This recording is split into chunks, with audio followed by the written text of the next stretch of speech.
Welcome Amakhosi Network, welcome to the channel. Today we're chatting about Cavin Johnson of staying at Kaizer Chiefs. He's still going to be at Kaizer Chiefs. Cavin Johnson's going to be at Chiefs. And we're also going to be chatting about what we think about the new goalkeeper that Kaizer Chiefs wants. He's from University of Pretoria, and apparently Chiefs want this goalkeeper. It's Edmore Maova, something like that. Plays for University of Pretoria, 29-year-old. But before we get into that, please like, comment, and subscribe. Like, comment, and subscribe, guys. Please, we're on 4K, mama. We want 5, we want 10, 1 billion. Anyway, let's get to it. Cavin Johnson is staying at Kaizer Chiefs as a head of academy. I'm sure you're all happy to hear that. Cavin Johnson is staying at Kaizer Chiefs as the head of the academy, so he's going to be the young team's problems, the youngsters' problems. Am I happy with this? No. Why am I not happy with this? Did he develop any youngster in his basically 6 months of Kaizer, more than 6 months of Kaizer Chiefs? Did he improve anyone? He kept playing the same scatter. He kept doing the same thing. He did not improve anyone. And that is the one thing we've been saying that Cavin Johnson should have done when he became the coach of Kaizer Chiefs. The one thing Cavin Johnson should have done was at least improve Mdushabalala, Mfundo Vilagazi, Jensen, Samkelo Zwane. Samkelo didn't even touch the ball. Well, he did, but like, he probably came in extra time. That is how bad it was. So my thing is that if a guy cannot integrate players from the development into the first team, how do you expect him to then develop development players? But you know, maybe I am being too harsh. Maybe sometimes you can develop a player, but you just don't know how to coach a senior team. Meaning sometimes maybe you're good with the youngsters, but you're not necessarily good with the senior team and the senior players, and you're not really a good senior coach, but you know how to put things in place to get the best youngsters into the senior team. So from that standpoint, maybe that is what he's good at. Maybe that is why he's there. He's there because he knows that he can get the youngsters into the right, have the right energy, go through the right structures, make sure everything that's bringing them up is correct. So when they do eventually transition into the first team, they are good enough. We all know Fernando de Cruz is going to be the coach who's going to transition them from development to senior team. Meaning that what's going to happen is that the Cruz is going to tell Cavin Johnson and his team that, look, this is the kind of player we want in the first team. This is how the boys must play. This is how the boys must be developed.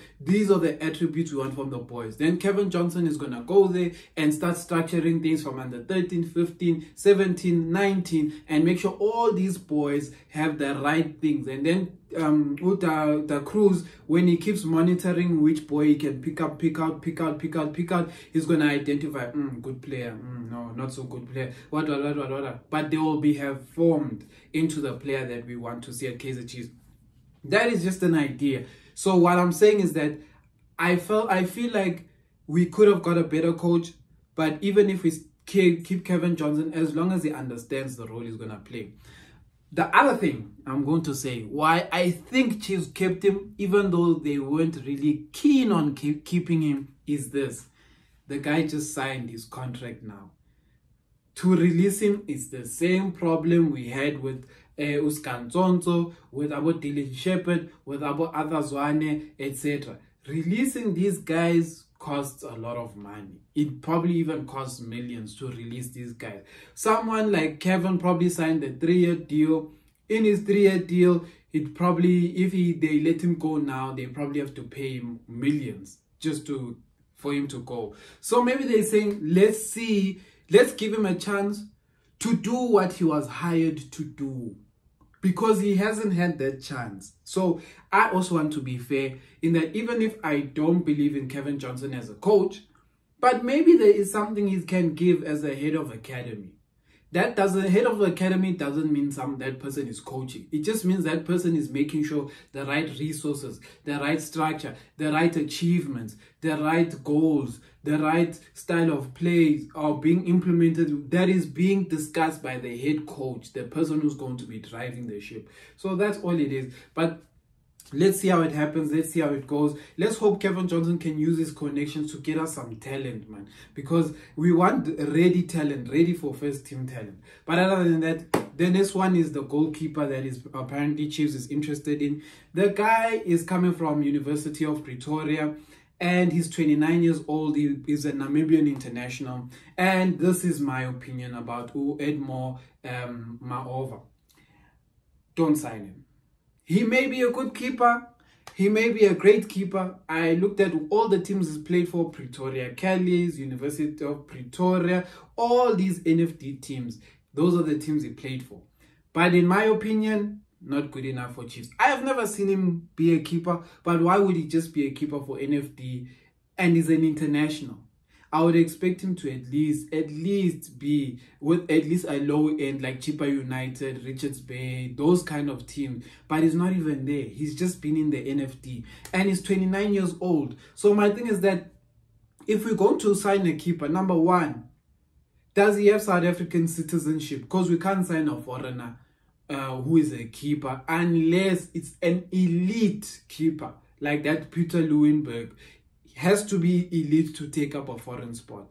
Number two, he's not young. He's old. So what are we signing him for? We already have problems of old keepers like about Itu.